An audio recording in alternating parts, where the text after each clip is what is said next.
आज Doubtnut app download करें।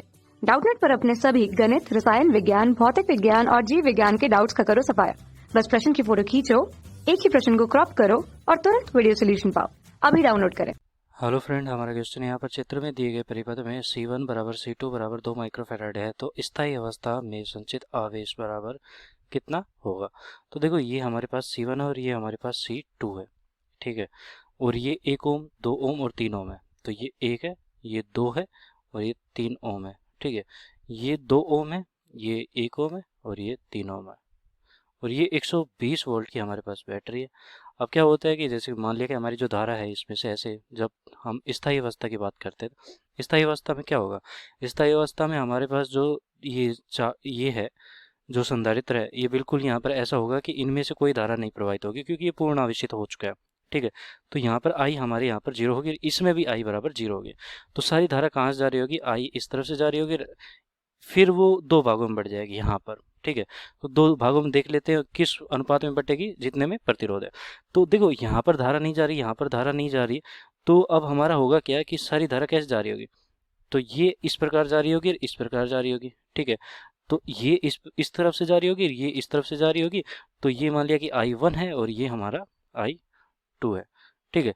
तो इस तरफ ऊपर देखते हैं तो हम कुल जो प्रतिरोध है वो कितना आ रहा है, वो आ रहा है, अगर कुल प्रतिरोध हमारा कितना आ रहा है, यहाँ पर बैटरी हमारी है 120 वोल्ट की, 120 वोल्ट की। और ये प्रतिरोध हमारे पास कितना ऊपर की तरफ, ये सारे श्रेणी क्रम में 3 2 5 और 1 6 ओम हो जाएगा।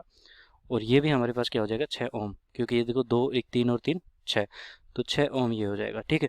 हमारी धारा हमने बताई कि यहाँ से जो आ रही है 120 वोल्ट की बैटरी से, वो आई मान के चल रहे हैं। तो इस तरफ भी हमारी आधी जाएगी, इस तरफ भी आधी जाएगी, क्योंकि दोनों तरफ हमारे जो प्रतिरोध है वो बराबर है, तो बराबर अनुपात में यहाँ पर बढ़ जाएगी। तो I/2 इस तरफ से जाएगी और I/2 इस तरफ से जाएगी। तो ये हमारी धाराएं जारी होंगी। अब अगर देखा जाए तो अगर मैं ये वाला लूप लेता हूँ, ठीक है, तो मैं क्या करूँगा, यहाँ पर ये वाला लूप लूँगा, किरचॉफ का नियम लगाता हूँ मैं। तो ये वाले लूप में देखो, अगर ये बिंदु मैं ए मान लेता हूँ और ये वाला बिंदु अगर मैं बी मान लेता हूँ, ए, और ये वाला बिंदु मैं क्या मान रहा हूँ, बी, ठीक है। तो इसमें देखा जाए तो वी ए बी अगर मैं लिखना चाहूँ तो वी ए बी बराबर मेरा क्या हो जाएगा, वी ए बी बराबर, देखो ये यहाँ से अगर मैं शुरू करूँ तो एक तरफ तो मैं क्या लिख रहा हूँ यहाँ पर, वी ए माइनस का ये वाला बिंदु और ले लेता हूँ, ये सी मान लेते हैं, ठीक है। तो वी ए माइनस का वी सी, तो वी ए माइनस का वी सी, ठीक है। और फिर इस तरफ हम जाएंगे तो प्रतिरोध के सिरों पर फिर से विभवांतर यहाँ पर कम होगा, तो फिर से ऐसे लिख सकते हैं हम, प्लस का वी सी माइनस का वी बी बराबर हम क्या लिख सकते हैं, वी ए बी, ठीक है, वी ए बी, ठीक है।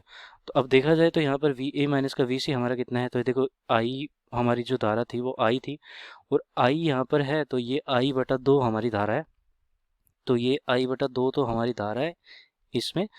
और उसके साथ साथ यहाँ पर क्या है, ये I/2 गुना आर, आर हमारा 1 ओम का प्रतिरोध है, आर 1 ओम, ठीक है, प्लस का, देखो इस तरफ हमारी धारा की दिशा है तो ये जो विभवांतर का पतन होगा वो ऋणात्मक में होगा, क्योंकि धारा की दिशा में हमारा विभव ऋणात्मक होता है, ठीक है।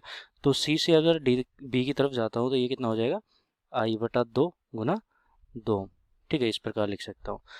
तो देखो आई का मान मैं यहाँ पर निकाल सकता हूँ। आई का मान कैसे निकालूंगा, इस तरफ एक तरफ निकाल देता हूँ।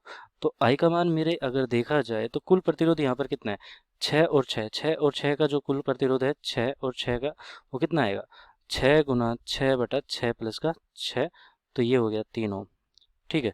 ये आर इक्विवेलेंट मतलब कि कुल प्रतिरोध आ गया। और अगर इससे धारा निकालना चाहूँ तो मैं 120 की वोल्ट की बैटरी इतने से 3 ओम के प्रतिरोध से जुड़ी हुई है, तो 120/3 बराबर कितना हो जाता है, 40 एम्पियर, ठीक है।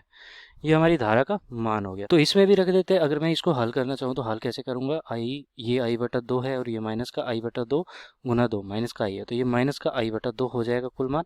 और माइनस का आई मतलब कि माइनस का कितना रख सकता हूँ, आई की जगह मैंने 40 एम्पियर रखा तो माइनस का 20 और I/2, तो ये हमारा वी ए बी है, विभव है, तो माइनस का 20 और ये हो जाएगा वोल्ट, ठीक है। विभव है तो वोल्ट में आ जाएगा, माइनस का 20 वोल्ट।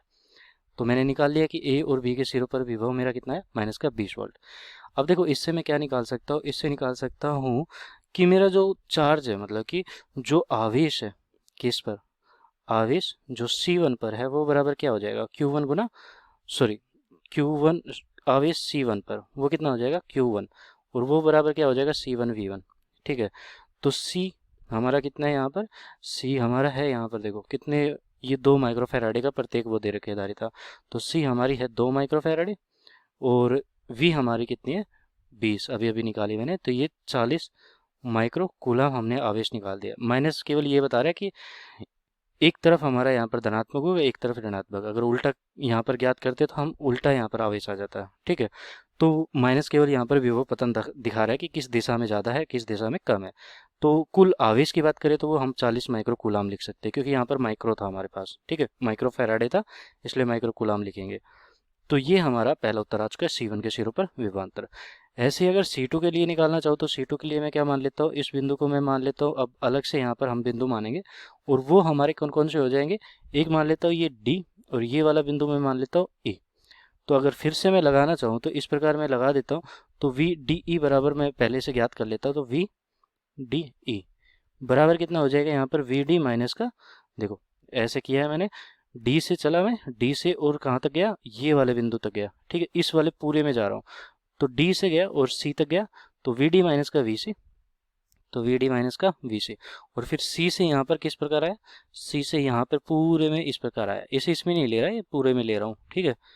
तो ये पूरे में यहाँ पर ज्ञात कर रहा हूँ मैं। तो D से चला C तक, C से चला E तक, तो C से E तक, ठीक है, VC माइनस का VE। तो ये विभव पतन हो गया मेरा। अब इसे अगर ज्ञात करूंगा तो ये कितना आ जाएगा, देखो ये कितना है I/2, क्योंकि देखो यहाँ पर जो धारा बह रही है वो I/2 बह रही है। I1 का मान हमारा I/2 ही है, तो ये हो गया, ठीक है। और प्रतिरोध हमारा कितना है, 2 + 1, केवल इतना ही प्रतिरोध है, तो 3 ओम प्रतिरोध है यहाँ पर। तो ये कितना हो जाएगा, ये हो जाएगा I/2 गुना 3 ओम। चूँकि हम धारा की दिशा में जा रहे हैं इसलिए यहाँ पर धनात्मक ही लिखा है मैंने, ठीक है। और ये हमारा प्लस का है, लेकिन यहाँ पर ऋणात्मक आ जाएगा, क्योंकि हम क्या कर रहे हैं यहाँ पर धारा की दिशा में जा रहे हैं। यहाँ पर मैंने क्या किया था, धारा की विपरीत दिशा में जा रहे हैं, इसलिए विभव हमारा बढ़ेगा। और यहाँ पर अगर धारा की दिशा में जा रहे हैं तो विभव हमारा घटेगा। तो ये 3 ओम का प्रतिरोध है, इस पर विभव घटेगा, तो यहाँ पर ऋणात्मक लगा दिया मैंने। और ऋणात्मक में I/2 धारा ही जा रही है और 3 ओम का प्रतिरोध हमारा तुल्य है। तो इसको हल करेंगे अब, तो ये कितना हो गया 0, ठीक है। तो VDE हमारा कितना आ गया 0। तो ये 0 वोल्ट आ गया। तो इसका मतलब है कि अगर मैं यहाँ पर आवेश निकालना चाहता हूँ तो C2 के सिरों पर हम आवेश कैसे निकालेंगे, आवेश किस पर, C2 पर। और वो कितना हो जाएगा यहाँ पर, ये हो जाएगा Q2 और बराबर ये C2 गुना V2। तो V2 तो हमने यहाँ पर ज्ञात कर दिया है, वो 0 है।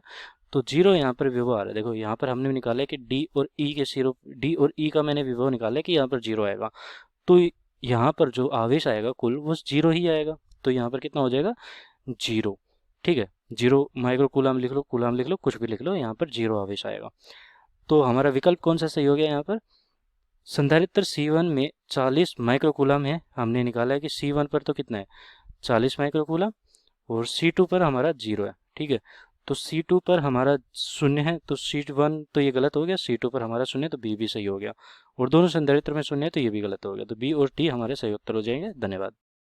कक्षा 6 से 12वीं से लेकर नीट, IIT, JEE वो एडवांस के लेवल तक 1 करोड़ से ज्यादा छात्रों का भरोसा।